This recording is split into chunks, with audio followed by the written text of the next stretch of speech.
What's up everyone, and welcome back to the MMA Buzz. Justin Gaethje has opened up about the evolving lightweight division and his looming showdown with Paddy Pimblett, giving fans a clearer look at where his mindset is heading into 2026. While many consider Paddy an unpredictable, all-action striker, Gaethje believed he'll approach their potential fight with more discipline than people expect. He pointed out that Paddy fought with noticeable caution in his last matchup against Chandler, especially in the opening round. According to Gaethje, Pimblett is actually at his most dangerous when he sticks to that calculated, careful approach rather than diving into chaos. Beyond Paddy, Gaethje isn't rushing toward a matchup with Ilia Topuria just yet. His priority is securing UFC gold before chasing any particular name. What truly stands out is Gaethje's emphasis on his grappling evolution. After acknowledging past struggles against elite grapplers, he revealed he has been working relentlessly on his wrestling and jiu-jitsu, addressing weaknesses that once held him back. He even hinted that he might be the one initiating takedowns against Paddy, a surprising twist given his reputation as a knockout-heavy striker. Gaethje says he now feels comfortable in all areas of grappling and believes his takedown defense remains among the best in the division. Looking ahead, Gaethje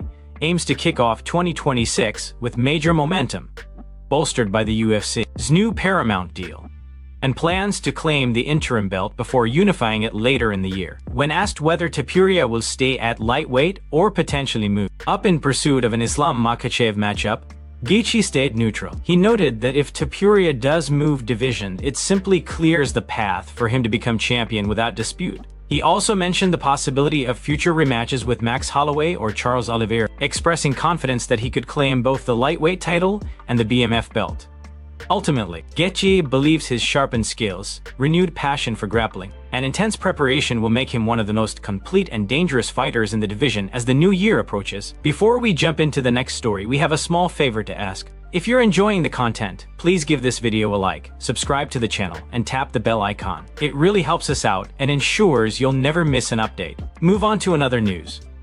Michael Bisping has weighed in on the growing debate surrounding Merab Dvalishvili's future and whether he deserves an immediate rematch with Petr Yan. According to Bisping, Merab has built an exceptional body of work and likely does deserve another shot. However, he also believes the timing should be strategic. Bisping suggested that Yan should first face Umar Nurmagomedov, assuming Umar gets past Deiveson Figueiredo before any rematch with Merab takes place. Initially, things appeared respectful between Merab and Yan following their fight. Both men shared seemingly friendly posts on X, with Yan's verified account responding to Merab with comments like "See you, friend," which fans interpreted as genuine sportsmanship. But the tone shifted dramatically when Yan spoke to Russia Sports 24. When asked about these friendly exchanges, Yan claimed he had not written them at all. Instead, he revealed that his manager, Sayat, handles his Twitter and was the one replying to Merab. Yan added that he did not see himself ever becoming friends with Dvalishvili. Merab immediately fired back on X, tagging Yan directly and accusing him of lying, denying their past exchanges, and not managing his own social media. The tension between the two, which seemed calm for a moment, reignited instantly. Bisping addressed both the rivalry and the larger picture. He acknowledged that although several fighters have victories over Merab, the Georgian contender's body of work is strong enough to justify a rematch. Still, Bisping urged Merab to take some well-earned downtime. He emphasized that Merab has pushed himself to extraordinary levels, represent his country with pride, and likely earned significant financial rewards. According to Bisping, now is the time for Merab to take 3 to 5 months off, let his body recover and mentally reset. Only after that should he return with a renewed focus on reclaiming his position in the division. In the meantime, Bisping believes Petr Yan should defend his position against Umar Nurmagomedov. If that matchup happens, and if Umar prevails, it will reshape the bantamweight landscape. Until then, Bisping's message to Merab is clear: take a breath, enjoy the success you've earned, and prepare to make another run at the throne when the time is right. Move on to another news.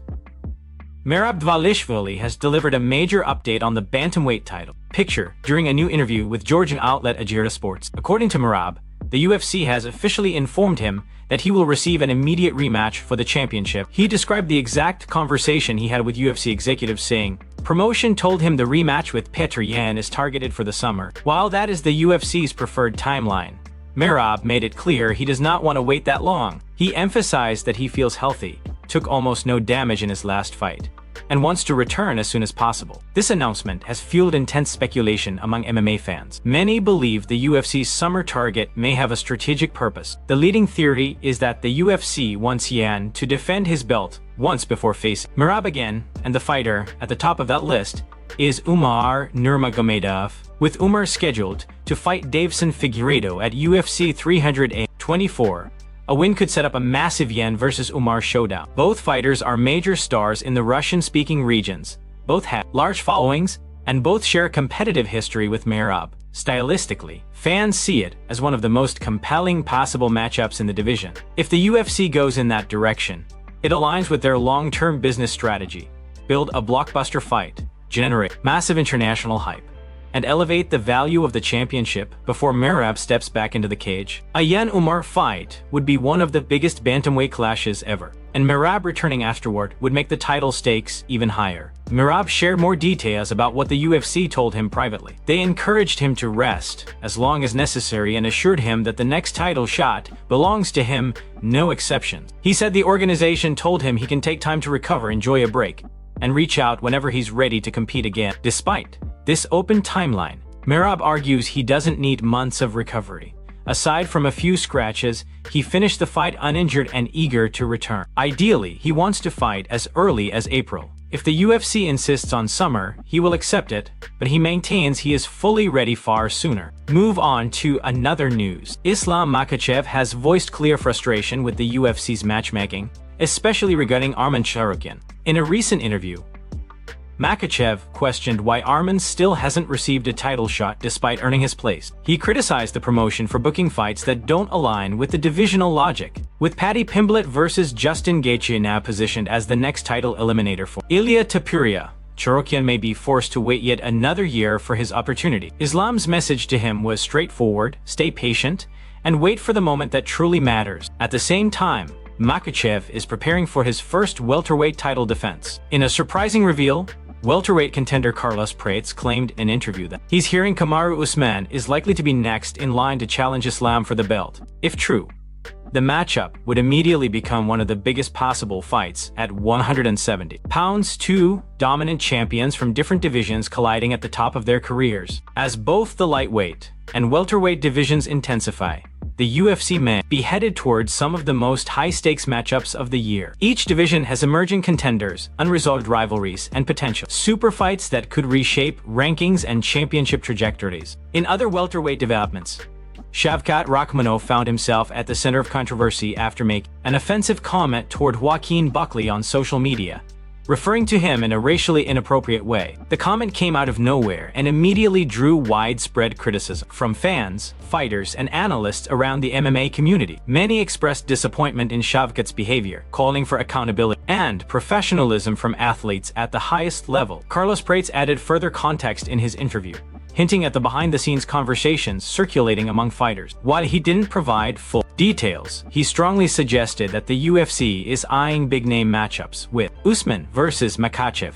being one of the most discussed possibilities. With tensions rising online, champions voicing dissatisfaction, and contenders vying for their place, both divisions seem poised for dramatic shifts and explosive fights in the coming month. Move on to another news. Justin Gaethje has spoken out in support of Arman Tsarukyan as debates continue surrounding the UFC's lightweight title picture. In a recent interview with Submission Radio, Gaethje openly expressed sympathy for Arman, acknowledging how unpredictable and unforgiving the sport can be. He explained that timing often dictates opportunities more than talent, noting that he once defeated Dustin Poirier, yet Poirier later received a title shot before him. According to Gaethje, fighters entering this business must accept the many variables they cannot control and simply be prepared whenever their moment arrives. Islam Makhachev wasn't the only one defending Tsarukyan this week. Daniel Cormier, speaking on his YouTube channel, strongly argued that Arman should already be fighting for some version of the UFC lightweight championship. Cormier highlighted that Arman served as the backup fighter for UFC 370 when Ilia Topuria faced Charles Oliveira, and said that commitment alone should have strengthened his standing with the promotion. He emphasized that Tsarukyan has consistently taken tough fights, rebuilt trust with the UFC, and earned his place among the division's elite. DC even noted that many believe Arman is the best lightweight in the world now that Islam has moved to welterweight, not a claim he personally makes, but one widely shared by analysts and fans. Cormier added that Arman's style poses serious problems for everyone near the top of the division. While Tsarukyan waits for clarity from the UFC, he has turned his attention to a major side challenge. It was recently announced that Arman will compete in a grappling match against Merab on December 30 at Hype FC. The rules are straightforward: no points, no judges. Victory can only come by submission. With Arman's elite grappling ability, the matchup is already generating buzz. However, Shura's significant size advantage adds intrigue. Shura stands 6 feet 1 inch and weighs around 185 pounds, while Arman is 5 feet 7 inches at approximately 155 pounds. The contest pits technique against size, precision against power, and championship-level grappling against raw physicality. As fans debate Tsarukyan's future in the UFC and his grappling showdown with Merab, one question remains: who takes the win on December 30? Move on to another news. Francis Ngannou is facing major backlash from the MMA community after his recent appearance on the MMA Hour with Ariel Helwani. During the interview, Ngannou revealed his PFL contract will run out in mid-2026, ending before the UFC's highly anticipated White House event. He also stated that he still wants to fight Jon Jones once he is free from his PFL obligation. The comments surprised fans, especially considering Ngannou's fractured relationship with Dana White. Dana has previously accused Francis of putting his hands on both him and UFC executive Hunter Campbell, and even called him a bad person. Despite this, Francis insisted his relationship with almost everyone at the UFC, including Hunter, remains positive. However, when Helwani questioned him about Dana's allegations directly, Ngannou avoided giving a clear denial. He expressed disappointment that things escalated this way and said he is tired of having to defend himself against other people's claims. According to Francis, if Dana made those statements, then only Dana can explain them. He added that at this stage in his life, he wants peace, not drama. The MMA community didn't react kindly to his answers or to his comment about wanting to fight Jon Jones while still under contract with PFL. Many fans accused him of being desperate for a spot on the UFC's White House card and damaging his relationship with PFL after previously positioning himself as a champion for fighter rights and better pay. Critics pointed out that Ngannou has fought only once for the promotion, disappeared afterward, and failed to deliver on the promises he made when he signed. Online reactions were harsh. Many fans argued that Francis's partnership with PFL has been a failure for both sides. Others suggested that his refusal to deny Dana's allegations implies guilt. Several commenters said Ngannou has burned every bridge from UFC to boxing and is now unhireable. Some noted that PFL has invested in him for years with little return and cannot afford another expensive event built around him. Others echoed the sentiment that Francis is loyal only to himself and that the promotion is learning that lesson the hard way. As for the possibility of a UFC return, journalist Oscar Willis revealed that he spoke with Dana White and fans should not expect Ngannou to ever compete in the UFC again. For many observers, it was a tough day for Francis Ngannou, whose public image took a significant hit following the interview. Move on to another news.